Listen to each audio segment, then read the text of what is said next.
Hello guys, welcome to my channel learn with Alka. I hope आप सभी अच्छे होंगे, स्वस्थ होंगे। अगर आप मेरे चैनल पर नए हैं तो मेरे चैनल को सब्सक्राइब कर सकते हैं, लाइक कर सकते हैं और शेयर कर सकते हैं। सो आज की वीडियो में हम डिस्कस करने वाले हैं कि जो गवर्नमेंट एम्प्लॉयज़ होते हैं, जो टीचर्स हैं, हमारे गवर्नमेंट टीचर्स हैं टीजीटी, पीआरटी और पीजीटी लेवल पे, तो उनकी जो ग्रॉस सैलरी होती है उसमें से कुछ मेडिकल के लिए अमाउंट डिडक्ट किया जाता है जो 650 रुपीज़ है, जो हम डिस्कस कर चुके हैं अपने प्रीवियस वीडियो में। मैंने ये बताया हुआ है जब हमने पीआरटी, टीजीटी और पीजीटी का जब मैंने आपको सैलरी स्ट्रक्चर बताया है, उन वीडियोस में मैंने आपको बताया हुआ है सारा सैलरी स्ट्रक्चर की क्या क्या डिडक्शंस होती है, कितनी ग्रोस सैलरी होती है, ये सब मैंने अपने प्रीवियस वीडियो में बताया हुआ है। एक बार दोबारा से मैं आपको ब्रीफ में एक्सप्लेन कर देती हूँ। पीआरटी, टीजीटी और पीजीटी का बेसिक पे होता है डीए, डियरनेस अलाउंस 34% मिलता है बेसिक पे का। एचआरए मिलता है 27%, टीए मिलता है, डीए ऑन टीए मिलता है, और उससे आपकी ग्रोस सैलरी आपकी बनाई जाती है। फिर उसमें कुछ डिडक्शंस भी किए जाते हैं जैसे कि NPS, medical and GIS, group insurance की। तो मेडिकल के यहाँ पे 650 रुपीज़ कट किए जाते हैं आपकी ग्रोस सैलरी में से। तो ये मेडिकल के कट किए जाते हैं ताकि आपका मेडिकल कार्ड बन सके, जिसको हम क्या बोलते हैं, DGEHS बोलते हैं। इसका फुल फॉर्म होता है Delhi government employ health scheme, इसकी फुल फॉर्म होती है, राइट। तो आपके ये जो ग्रॉस सैलरी है उसमें से 650 रुपीज़ कट किए जाते हैं ताकि अगर आपको कोई इन फ्यूचर कोई भी हेल्थ प्रॉब्लम होती है तो आप हॉस्पिटल्स में जाके, जो भी इनके अंदर आते हैं, इनके अंडर आते हैं, काफ़ी गवर्नमेंट हॉस्पिटल भी है, प्राइवेट हॉस्पिटल भी है, उनके वहाँ पे जाके आप अपना इलाज करा सकते हैं, राइट। सो जो DGEHS है, Delhi government employ health scheme, ये सारे वही प्रोविज़न, आपने CGHS कार्ड के बारे में तो सुना ही होगा, ठीक है। ये जो DGEHS, ये दिल्ली के जितने भी गवर्नमेंट एम्प्लॉयज़ हैं उनके लिए ये कार्ड बनता है।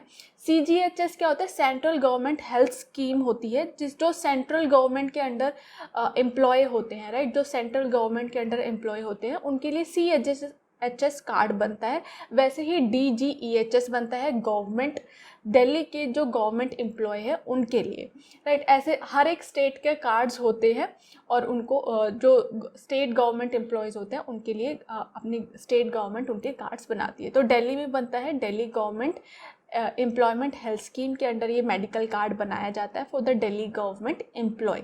ओके, जो DGEHS है वो सारे वही रेट्स और प्रोविजंस फॉलो करता है जो CGHS करता है, राइट।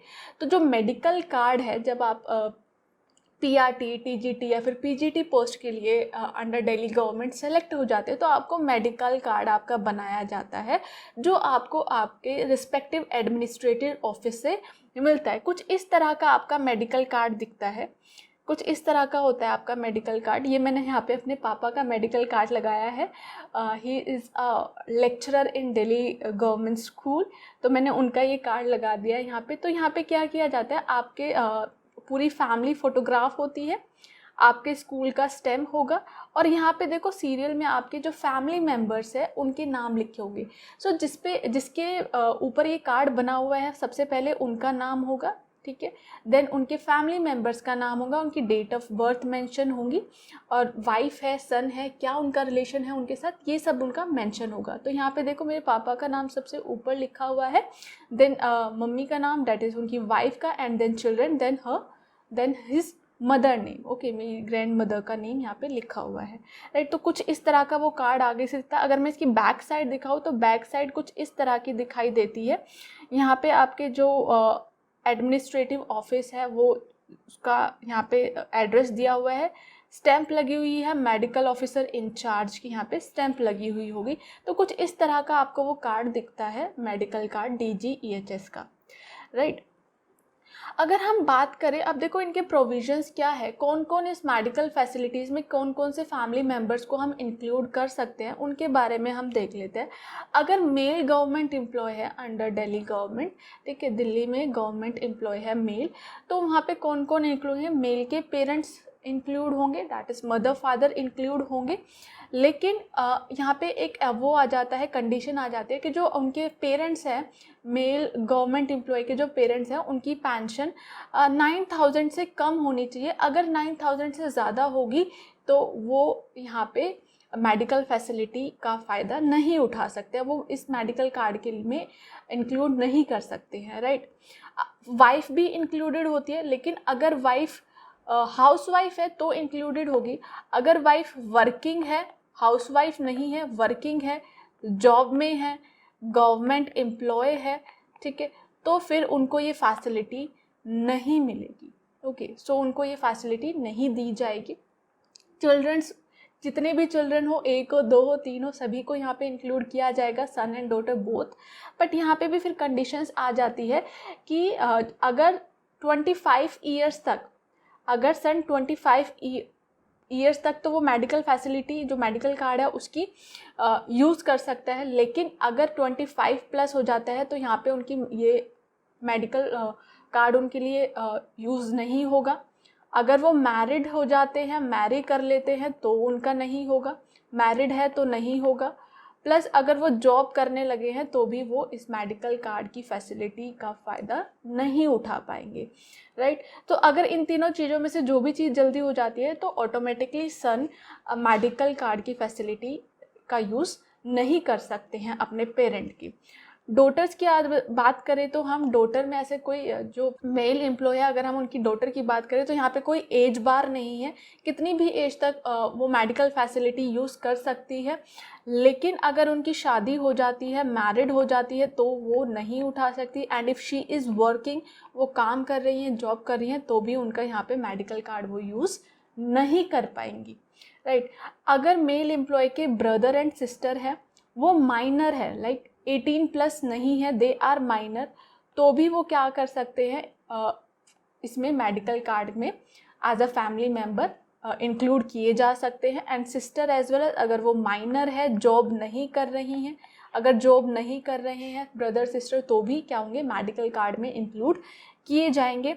कुछ का ये डाउट होता है कि जो सिस्टर है, जो मेल एम्प्लॉय है, उनकी जो सिस्टर है वो डिवोर्सी हैं, ठीक है, तो डिवोर्स होने के बाद भी, सेपरेशन होने के बाद भी वो मेडिकल कार्ड का लुफ्त उठा सकती हैं, वो यूज़ कर सकती है मेडिकल कार्ड का, ठीक है। अब देखो, अगर ब्रदर और सिस्टर के लिए मेल गवर्नमेंट एम्प्लॉय है और उनके जो ब्रदर एंड सिस्टर है, अगर उनका वो मेडिकल कार्ड यूज़ कर रहे हैं, तो इसका मतलब क्या है, ब्रदर और सिस्टर के उनके साथ ही रहना होगा, उनके अलग, कहीं अलग अलग नहीं रह सकते हैं। लेकिन पेरेंट्स अलग रह सकते हैं, उसके लिए अलग प्रोविजंस DGHS ने बनाए हुए हैं, right. So these were the condition जो मेल एम्प्लॉय के मेंबर्स पे लगते हैं कि ऐसा ऐसा होना चाहिए, तभी वो क्या होंगे, मेडिकल कार्ड में इंक्लूड किए जाएंगे, ठीक है। सो ये सब था। नेक्स्ट इज फॉर, अगर फीमेल गवर्नमेंट एम्प्लॉय है एंड शी इज़ अनमैरिड, वो क्या है, अनमैरिड है, तो उनके पेरेंट्स, तो ऑफकोर्स जैसे मेल में तो उनके पेरेंट्स इंक्लूड किए जाएंगे मेडिकल कार्ड में, बट सेम वही आ जाती है कंडीशन कि उनकी जो पेंशन है, अगर पेंशन है तो वो 9,000 से कम होनी चाहिए, तो ही वो क्या होंगे, इंक्लूड किए जाएंगे। ब्रदर एंड सिस्टर भी इंक्लूड किए जाएंगे, वही सेम कंडीशन है कि अगर वो माइनर है, 18 प्लस नहीं है, माइनर है, दे आर नॉट मेजर, तो उनको भी क्या होगा, इसमें मेडिकल कार्ड में इंक्लूड किया जाएगा, राइट। अगर ब्रदर जॉब करने लगे हैं तो फिर वो उनका मेडिकल फैसिलिटी नहीं दी जाएगी, मेडिकल कार्ड में उनको इंक्लूड नहीं किया जाएगा। अगर सिस्टर भी जॉब कर रही है तो उनको क्या हो गया, मेडिकल कार्ड में इंक्लूड नहीं किया जाएगा। अगर शी इज़ मैरिड, अगर वो फीमेल गवर्नमेंट एम्प्लॉय मैरिड है, तो उनके हस्बैंड अगर कुछ नहीं करते हैं, they are not involve in any kind of job, तो उनको ये मेडिकल फैसिलिटी में इंक्लूड, मेडिकल कार्ड में एज अ मेंबर इंक्लूड किया जाएगा। लेकिन अगर वो जॉब कर रहे हैं या फिर गवर्नमेंट एम्प्लॉय हैं, तो उनको ये फैसिलिटी नहीं दी जाएगी, राइट। मैरिड है तो सन एंड डॉटर वही सेम कंडीशंस आ जाती हैं। अगर सन 25, सन एंड डॉटर दोनों को ही मेडिकल फैसिलिटी का फ़ायदा मिलता है, दे मेडिकल कार्ड में उनका नाम इंक्लूड किया जाता है। अगर सन 25 प्लस हो जाते हैं, then they he will not be able to use the facility of medical card. अगर मैरिड हो जाते हैं तो भी नहीं कर पाएंगे, और जॉब करने लगते हैं तो भी उनका मेडिकल कार्ड की फैसिलिटी यूज़ नहीं कर पाएंगे। अगर डॉटर की अगर हम बात करें, फीमेल गवर्नमेंट एम्प्लॉय है और उनकी डॉटर है, तो अगर वो अनमैरिड है, तो कोई एज बार नहीं है, कभी तक भी मेडिकल फैसिलिटी यूज़ कर सकती है थ्रू मेडिकल कार्ड। लेकिन अगर वो जॉब करने लगी हैं या फिर मैरिड हो गई हैं, ठीक है, शादी हो गई है, तो वो इस फैसिलिटी का यूज़ नहीं कर पाएंगी, इस फैसिलिटी का यूज़। एक डाउट ये भी रहता है कि जैसे अगर सपोज करो किसी मैरिड फीमेल है, उनके जो हस्बैंड है वो भी क्या है, गवर्नमेंट एम्प्लॉय है तो गवर्नमेंट जो हस्बैंड है तो उनके जो इन लॉज है तो वो तो हस्बैंड के थ्रू उनको मेडिकल फैसिलिटीज़ मिल रही है उनके इन लॉज को। तो जो फीमेल मैरिड फीमेल है वो अपने पेरेंट्स का नाम भी इंक्लूड करा सकती है अपने मेडिकल कार्ड में, ठीक है, क्योंकि इन लॉज का तो नाम उनके हस्बैंड के मेडिकल कार्ड में आ ही गया। तो जो मैरिड फीमेल है वो अपने खुद के पेरेंट्स का नाम इंक्लूड करा सकती है मेडिकल कार्ड में even after the marriage. So this is the provisions under DGEHS। DGEHS के अंदर काफ़ी सारे मेडिकल हॉस्पिटल्स, इतने गवर्नमेंट हॉस्पिटल एम्पैनल्ड है, राइट, और प्राइवेट हॉस्पिटल भी इतने अच्छे अच्छे पैनल में आते हैं। उनकी लिस्ट में पूरी अभी यहाँ पे आपको मेंशन कर दूंगी कि कौन कौन से हॉस्पिटल इंक्लूड है, राइट। तो आपका जो भी इलाज होगा, जो भी पैनल DGEHS पैनल के अंदर, जो भी इस कार्ड के पैनल के अंदर जितने भी हॉस्पिटल आएंगे तो वहाँ पे जाकर आप अपना फ्री में इलाज करा सकते हैं, राइट। गवर्नमेंट हॉस्पिटल में जाओ या प्राइवेट हॉस्पिटल में जाओ, लेकिन वो हॉस्पिटल इनके अंडर आना चाहिए, तो वहाँ पे आपका फ्री इलाज होगा। तो आपको क्या होगा, जब आपको सपोज करो कुछ बीमारी हो जाती है या फिर कुछ भी हो जाता है तो आप क्या करेंगे, हॉस्पिटल में जाएंगे तो पहले क्या करेंगे, इनिशियली पेमेंट आपको ही करनी पड़ेगी, लेकिन बाद में वो पेमेंट क्या हो जाती है, रीइम्बर्स हो जाती है। वो पेमेंट आप अपनी पूरी फाइल वगैरह लगा के दे देते हैं एडमिनिस्ट्रेटिव ऑफिस में, और वो वहाँ से आपके पूरा जो भी आपने के इलाज में खर्चा हुआ है वो सारा रीइम्बर्स हो जाता है, राइट। जो आपकी मेडिसिन की अगर हम बात करें, या तो मेडिसिन हॉस्पिटल से मिल जाती है या फिर डिस्पेंसरीज भी होती हैं। आपने CGH की डिस्पेंसरी सुनोगी, ऐसे DGEHS की भी डिस्पेंसरीज होती है, वहाँ से आप फ्री ऑफ कॉस्ट मेडिसिन ले सकते हो। सारा जो मेडिसिन, अगर आप मेडिसिन बाहर से भी ले रहे हो, किसी केमिस्ट की दुकान से बाहर से ले रहे हो, तो उसका बिल वगैरह आप अपने फाइल में लगा दोगे तो वो सारा का सारा रीइम्बर्स हो जाता है। सो this was all about the DGEHS card की क्या क्या मेडिकल फैसिलिटी, क्या क्या कौन कौन मेंबर्स हमारे फैमिली मेंबर्स इंक्लूड हो सकते हैं इस मेडिकल फैसिलिटी में। मैं आपको लिस्ट भी शो कर देती हूँ जो भी हॉस्पिटल यहाँ पे इंक्लूड है जो इस कार्ड के अंदर। अपडेटेड लिस्ट ऑफ देखो यहाँ पे ये मेंशन्ड है। सो देखो यहाँ पे ये पूरी लिस्ट है। DGEHS empanelled hospital diagnostic I dental centre Delhi and NCR में, ये सारे हॉस्पिटल की नेम ऑफ द इंस्टीट्यूशन यहाँ पे गिवन है, किस किस में वो स्पेशलाइज्ड है ये भी यहाँ पे पूरी लिस्ट दी हुई है। अप्रॉक्स देखो 76 पेजेस की ये PDF है। जितने भी ये हॉस्पिटल है यहाँ पे सारे, तीरथ राम, नज़र कन्वर सूरना, Neera eye, the caring touch, AIIMS, Whitefield, doctor Shroff charity eye centre, Delhi eye centre, और ये सारे आपके जो है हॉस्पिटल एम्पैनल्ड है DGEHS में। अगर आप यहाँ पे जाके इलाज कराएंगे तो आपका फ्री ऑफ कॉस्ट होगा।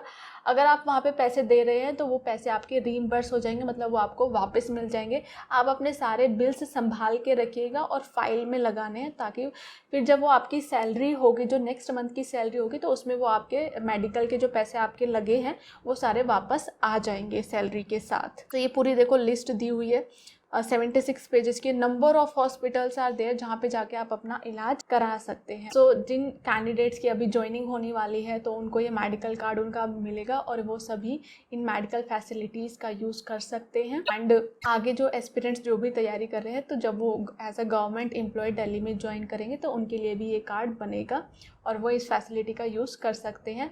सो I am from TGT natural science, तो मेरा भी ये कार्ड बनेगा जब मैं ज्वाइन करूँगी, वो मेरा एडमिनिस्ट्रेटिव ऑफिस से ही बनेगा। So this was all about today's video. Do like, share and subscribe to my channel learn with Alka. Description में मेरा टेलीग्राम चैनल का link as well as insta का लिंक मेंशन है, वहाँ जाकर भी आप मुझे फॉलो कर सकते हो। I hope you like my video. Thank you so much.